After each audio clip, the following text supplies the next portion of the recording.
Politics now. New Jersey Governor Chris Christie picking up a key endorsement from the state's biggest newspaper.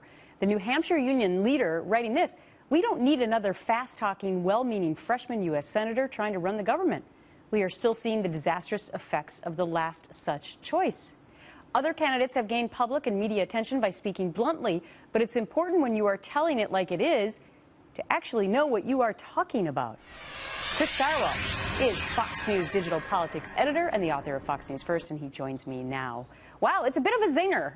This endorsement of Chris Christie is zinging, a bunch of other candidates at the same time.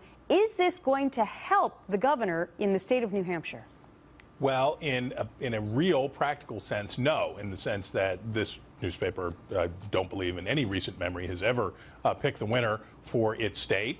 And newspaper endorsements don't matter that much. But what it does do is create signs of life in a campaign that needed some. And it gives him something to take to donors, take to supporters and others to say, hey, the road's not over. Right. We have some moves to make here. And New Hampshire is, of course, Chris Christie's hope. His hope, much like John Kasich and Jeb Bush, who are similarly situated as he is, which is a long way from the nomination. All three of them say that they could make a goal line stand in New Hampshire in February and then rocket into relevance and for the rest of the hunt. And this helps him make that argument. It's interesting when you read through the full endorsement, it says the positives for Christie are that he has worked across the aisle, that he was elected twice in a blue state of New Jersey, that he has a wide range of experience, that he knows how to prosecute terrorists because that's what he did before he was governor. And it's also interesting to note that he got the plumber endorsement, apparently a well-known couple in New Hampshire that puts out an endorsement as well, and they're also saying it's Christie for them.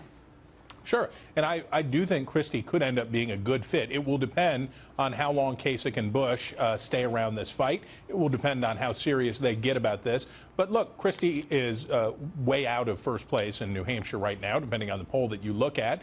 But yeah, he is somebody that I think could do something good there. The one I would still keep watching in New Hampshire, though, Carly Fiorina, is built for that state in a lot of ways, and she is somebody that Christie's going to have to be thinking about as he moves forward. Interesting, and of course Donald Trump is still on top of all of the polls in New Hampshire. Okay, so let's get to the power index for 2016. Who's up, who's down? You still have Ted Cruz at the top spot. Marco Rubio stays at number 2. Carly Fiorina, who you just mentioned, moves up 1 spot to number 3, and Donald Trump slides down 1 to 4. Why? Donald Trump has spent way too much of the last 3 weeks defending himself. It is not the Trump brand is not about playing defense, right? The Trump brand is about offense. Attack, attack, attack. Deride your opponents. Stay on offense. Fight the media. Fight everybody else. Well, he has spent too much time. He's defended his claims about seeing thousands of Muslims dancing in New Jersey in celebration of 9/11. He spent too much time on that. Then he had to spend too much time fighting with the reporter whose physical impairment he mocked accurately. Trump says he accurately mocked the physical impairment accidentally, that he didn't know that he was doing this apt impersonation, but that it was coincidence. Reporter says, I've known you for 20 years.